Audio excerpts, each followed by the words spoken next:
Ahead on Compass,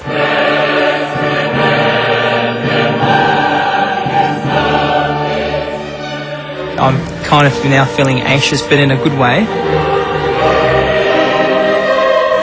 thank you for joining me, and I do hope you're enjoying this Good Friday, and I promise you you're in for a treat right now, a marvellous behind-the-scenes look at the staging of one of the premier events of the World Youth Day program in Sydney last year, the Stations of the Cross. With a raft of small cameras, the Compass team tracked the preparations and performance of this extraordinary pageant at iconic locations around Sydney. From the first audition to the big finale, it was a rollercoaster ride as Jesus, Mary and the whole cast brought to life the 2,000-year-old story of Christ's suffering and death.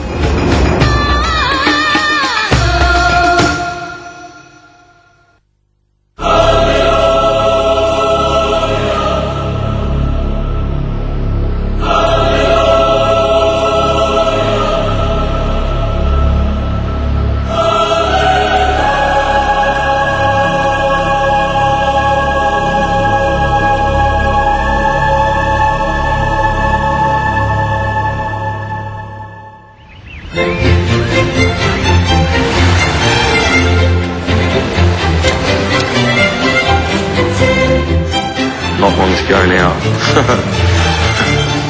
Oh, Mum, hi, Dad. It's Friday, July the 18th, 2008, and World Youth Day is in full swing.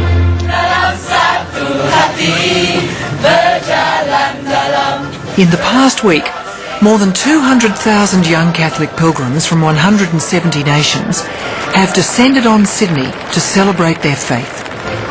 Well, we're educated at a Catholic school and we wanted to come experience the spiritualness.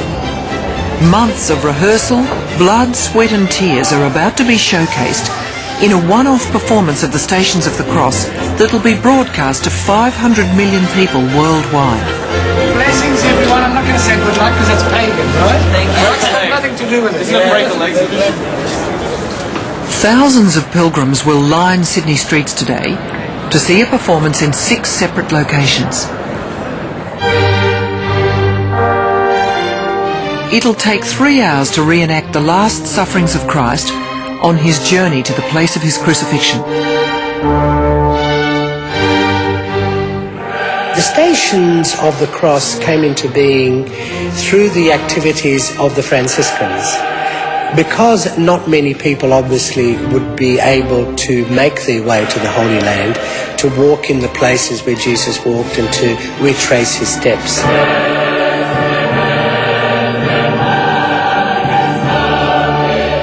I suppose the idea is that the suffering and the death of Christ always has something profound and comforting and reassuring to teach all of us.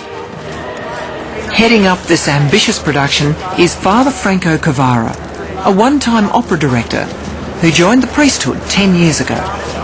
Clearly the responsibilities are very high, and therefore one is almost overwhelmed at, can we possibly do it? Can we bring it off? Can we do justice to it? In a few short hours, he'll know if he's succeeded in bringing his vision of this religious epic to the world.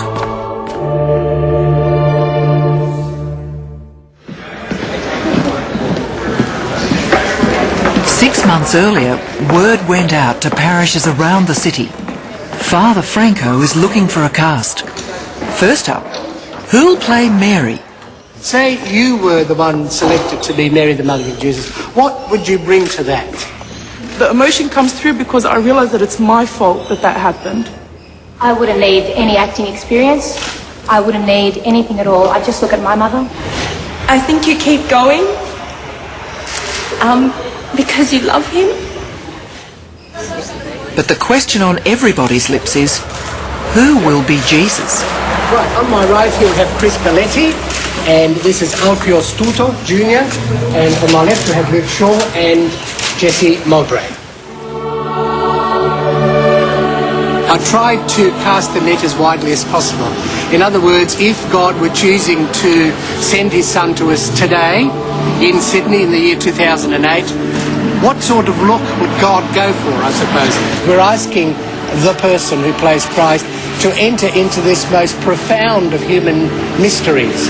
In other words, this profound mystery of human suffering, human betrayal, somehow being called by God, chosen by God to make sense of the human condition and to show us our way back home.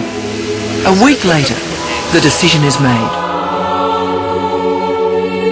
I'm just so overwhelmed because this is a way for us all, you know, to serve God in a special way.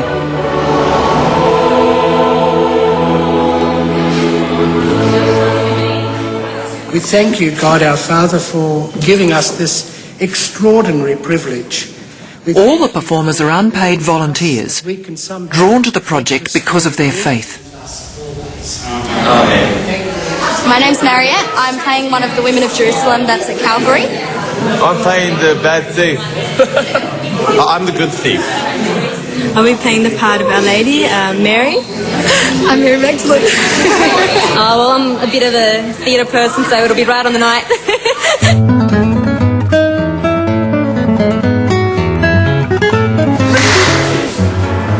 With casting complete, rehearsals begin in earnest.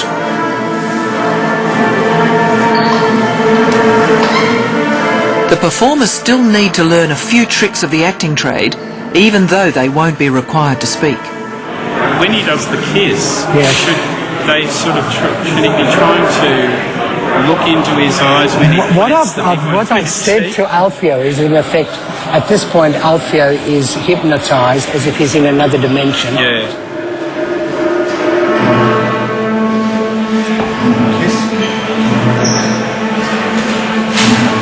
Father Franco discovers that working with amateurs, even highly committed ones, is not what he's used to.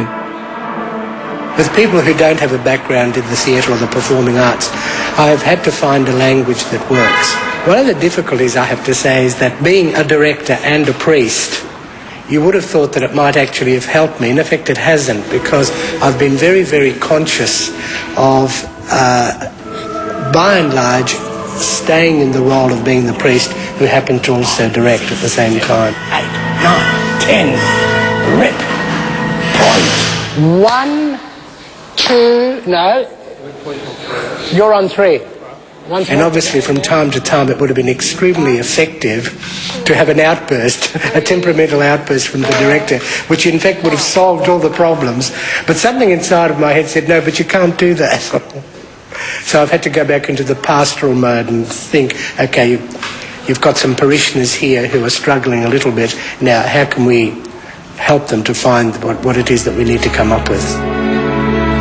The cast may be amateur, but behind the scenes are some highly experienced professionals. Production designer Michael Scott Mitchell is fine-tuning his design for the cross. The slant that goes down, that there isn't actually a flat part here, Dennis. The exercise today is entirely about getting Alfio into a good position on the cross and determining really what the best arrangement is in terms of his feet and his arms. There are different versions through kind of historically in terms of how Christ is arranged relative to the cross, and we're kind of playing through those different variants today. I won't need anything here to hold my feet in place because that's going to take a lot of the weight off my legs, isn't it, the harness? He'll be there for 30-40 minutes. And the good thief, bad thief are there prior to his arrival, so they're actually in that position for an hour. So we need to ensure that these guys are comfortable. Apart from the fact that it's winter and evening and, they're outside. So we just need to make sure that they physically can maintain that position. But look, see how you are in half an hour. Yeah. I'm going to go and have a cup of coffee. Anybody? Alfio actually now feels, after having been up there for about 30 to 40 minutes, we were worried that perhaps circulation might begin to be difficult, but in effect it hasn't had any unpleasant effects on him, so that's very, very reassuring for us. I have to admit I'm kind of now feeling anxious, but in a good way, because I can now see the the details behind the whole process. So, no, I'm excited.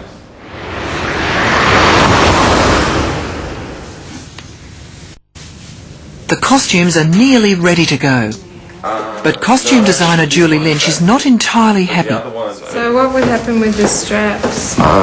Tape them up. So that's more bulk. The safety harness for the crucifixion scene is proving to be too bulky. But the only concern I have is how does Jesus walk without not hurting him? While they ponder a compromise, Jesus is in the makeup chair. All this makeup needs to be applied before the show, which means that it needs to be fairly permanent, and also at the same time it needs to withstand a lot of natural forces of fabrics rubbing on it, sweat, movement, so it kind of needs to be just very resilient. So we're just going to test a few different varieties of makeup techniques and see which one sort of achieves that result in the end. You could get that in the darker colour? I could get that to look very similar to that. Because what's putting me off with this is the colour. Yeah. And that's what I'm trying to explain. Really quite realistic, Yeah. So I don't think I'll sweat on the day anyway. It'll be freezing cold. It may be winter, but in the church hall there's a lot of emotional heat. The death of Jesus provokes a spontaneous outpouring of emotion by the female leads. It catches Father Franco by surprise.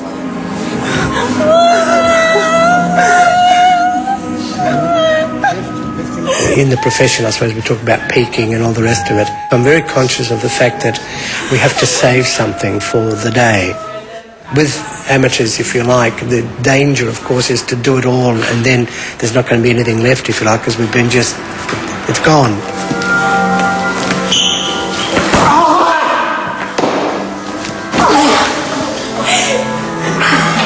I think we've probably done as much as we can do in a church hall.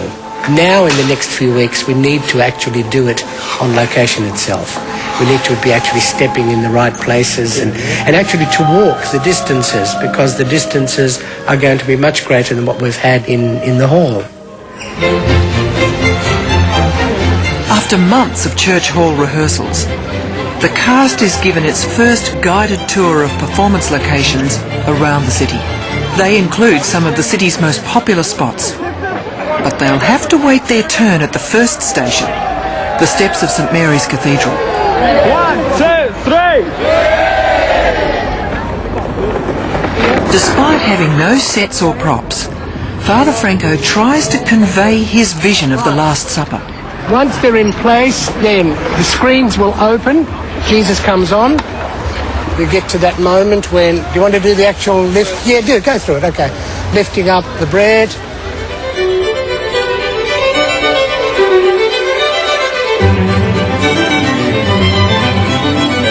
Next stop, the Domain, once a soapbox corner for political and religious orators, now the site of opera performances, and soon the place where Judas will betray Jesus. This first excursion to the locations raises some unforeseen problems. Okay, now, let me just think, because this is all exactly the opposite as to how we've been doing it. There's no way that we can have them coming down there? Yeah. Oh, you mean the guards? No, I mean them. Yeah, no, because of the front of house tower and the camera shop, we get the tower.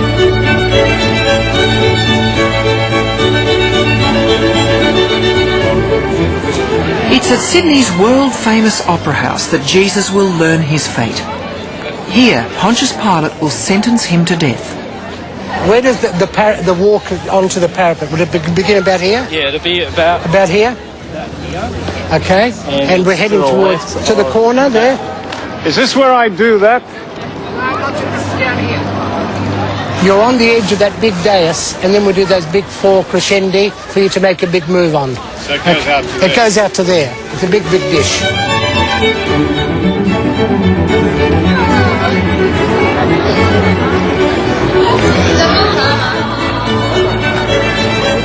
And finally, the last station, Barangaroo. The Docklands site, once dubbed the Hungry Mile by waterside workers, will be a spectacular setting for the dramatic crucifixion.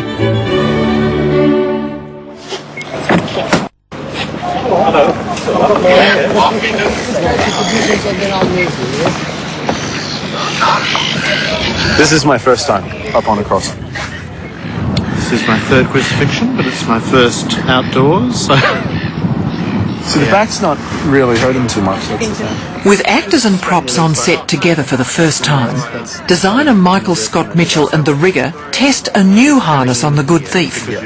This one's guaranteed not to bulge beneath skimpy loincloths.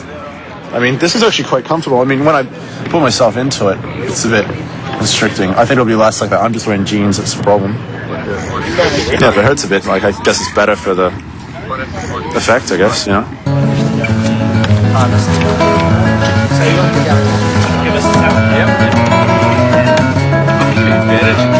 You know, we've got some device that you just already, and it looks as if the dinner's going to go right down.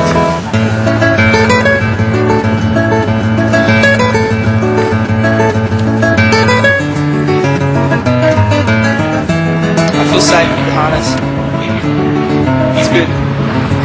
Without it, I'm gone. Theatrical problems are being solved, but midwinter temperatures are still worrying the team. Budget realities have forced Michael to scrap the underfloor heating. Yes, hypothermia would be one of the concerns, but no, I mean, visually we don't want them to look like they're icicles on a cross, you know. We're on the harbour in a very exposed position. Anyway, let's hope that we get conditions that are favourable. You know, deep vein thrombosis exercises? No. Oh, yeah. A little bit of flapping of the arms, a little bit of this. I did research into eucalyptus oil, goanna oil, tiger balm. Right. So how are you testing it? Well, I put it on the whole day, so right. I had it on myself for the whole day. Did you attract any koalas? Now, when do you reckon, Father, to one side or straight over the guts of it? So we're going to let you go forward.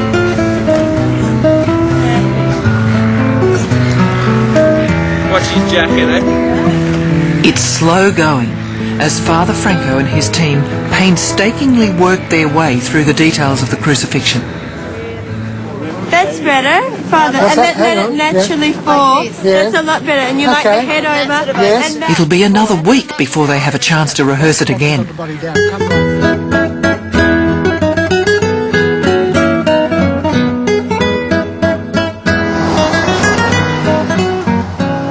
Some locations are only available when the city sleeps, so there can be just one full dress rehearsal at midnight, just days before the show. Down at the Opera House, Pontius Pilate is trying out his elevated podium for the very first time. But there's a problem. Don doesn't feel comfortable on that small space for the amount of time that it needs to be up there. It's ridiculous. It's much too. It's a step. It's a step. Yes, I know, but then it's just there's no space to do anything. It's ridiculous. Can I suggest that when you're coming on, do all that business with the reading of the scroll from back there? Father Franco reworks the sequence on the spot and hopes it'll all work out on the night. But in the final run-through, Pontius Pilate still seems a bit wobbly.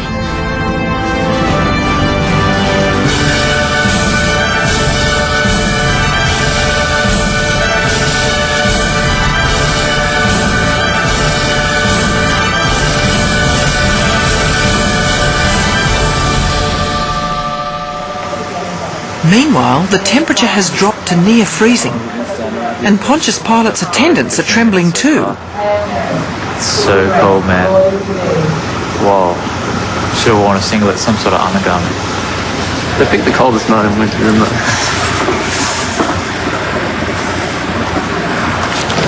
But there's no time to waste. It's on to the last location, the scene of the crucifixion, down by the water at Barangaroo. Yeah, you know, the cold was a huge challenge to endure, but, you know, we got through it, so it's all good. It's punishingly cold, and there's already concern about the thieves, though they've only been on their crosses for 10 minutes. Are you cold? Yeah, I'm just praying to God. Did you bring something? Doesn't matter. It's Like a top? I want to do it. Okay, all right. We'll keep an eye on you. I need someone to tell me where the clothes are for the thieves. They're in a car somewhere. We need them on stage. Good, better. I've got the warm pack on the back now. You sort of look like you were hyperventilating before, making me a bit nervous. I was expecting a few more disasters, seeing that a lot of these scenes we haven't had as much time as we would have liked, and you've seen the complexity of the location. So I'm in many ways, I think I'm happy with what we've been able to achieve.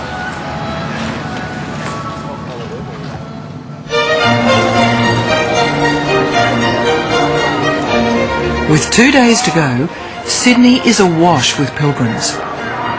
The Barangaroo site has been transformed to accommodate an audience of thousands.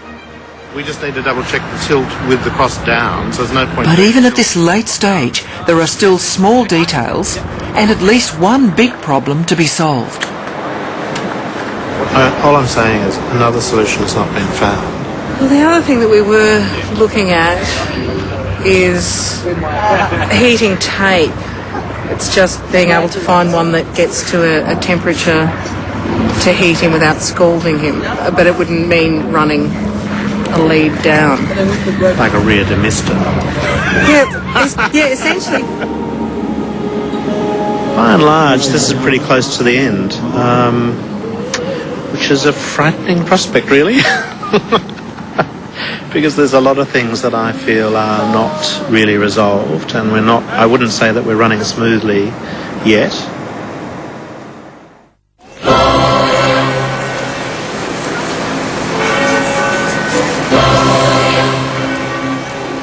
Ready or not, it's Friday and it's showtime.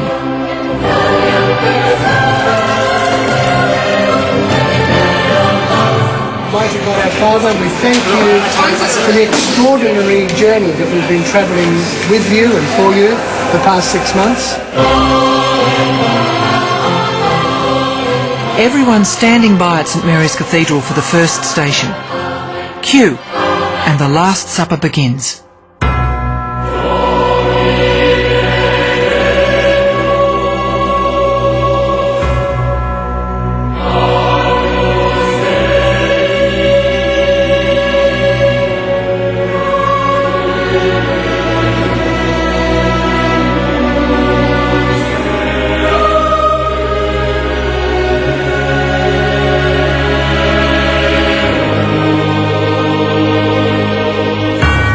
Icy cold winds sweep the harbour foreshore, making conditions far from ideal for Pontius Pilate. But the show does go on.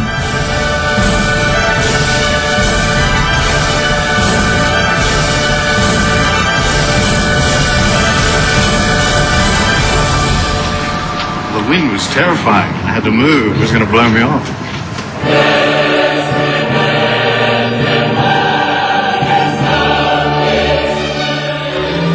While Jesus endures the wrath of Rome, stumbling towards his inevitable crucifixion, at Barangaroo, huge crowds await him.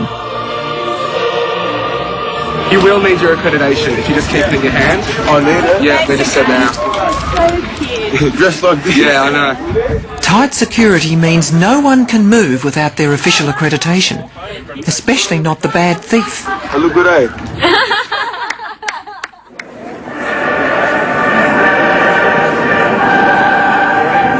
The women of Jerusalem wait backstage at the last location, watching the Stations of the Cross unfold on the big screens.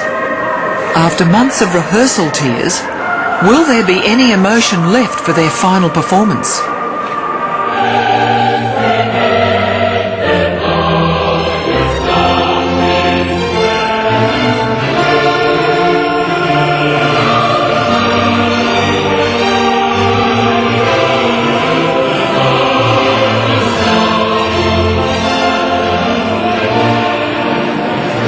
In the biting cold, the time has finally come for the thieves to take centre stage and wait for Jesus.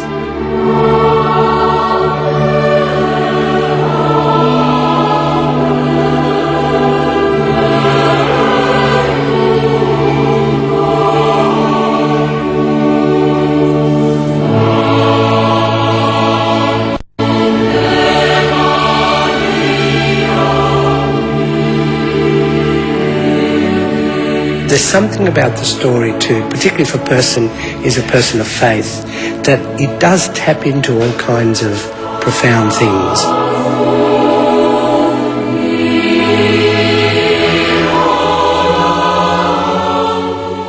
Not only do we interpret this text, the text also interprets us, who we are. So in effect it holds up a mirror to us.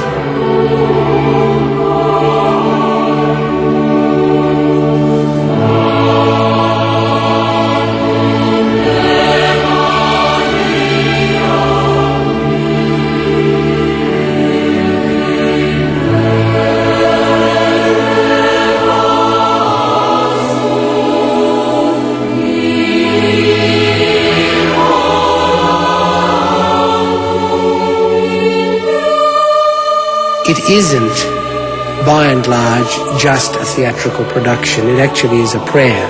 The disciplines are theatrical, sure. Acting, mime, music, lighting, text, costume, all those sorts of things. But then there is the other dimension, which is the spiritual dimension. That's where I have to hand it all over and trust that in effect we do what we can and then God does the rest.